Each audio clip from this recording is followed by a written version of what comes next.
এখানে কোশ্চেনে বলছে which of the following could B A factor of এই নাম্বারটা। তাহলে এই নাম্বারের ফ্যাক্টর কত হইতে পারে? তাহলে আগে দেখি নাম্বারটা কত হয়। উপরে ছিল 9 ফ্যাক্টরিয়াল। 9 ফ্যাক্টরিয়াল হচ্ছে 9 into 8 into 7 6 5 4 3 2 1 divide by 6 factorial. 6 factorial হলো 6 ইন্টু 5 4 3 2 1 অ্যান্ড 3 ফ্যাক্টরিয়াল হচ্ছে 3 ইন্টু 2 ইন্টু 1।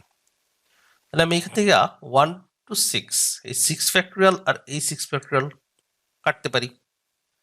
দেন 3 দিয়ে 9 কে কাটলাম, 3 3 9, 2 দিয়ে 8 কে কাটলাম, 4 2 8।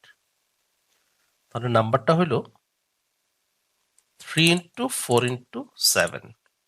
এখন বলছে অপশনে কোন নাম্বারগুলা এই নাম্বারগুলার মানে এই এটা গুণ করলে যে নাম্বারটা পাবো এর একটা ফ্যাক্টর হইতে পারে।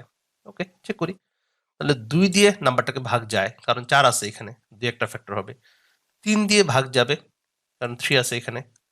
দেন 4 দিয়ে ভাগ যাবে, 5 দিয়ে ভাগ যাবে না, কোনো 5 নাই। 6 দিয়ে ভাগ, হ্যাঁ 3 আছে, আর এখানে তো আমি 4 এর ভেতর তো 2 পাবো, তাহলে 3 দুগুণে 6, 6 হবে। 7, এখানে 7 ছিল। 8, 8 হবে না, কারণ 4 আছে অনলি, আর কোনো 2 নাই, তাহলে 8 কোনো ফ্যাক্টর না। 9 না, একটা 3 আছে বাট আরেকটা 3 তো নাই, তাহলে 9 দিয়েও ভাগ যাবে না। তাহলে এই কয়েকটা হচ্ছে ফ্যাক্টর। Okay, thank you.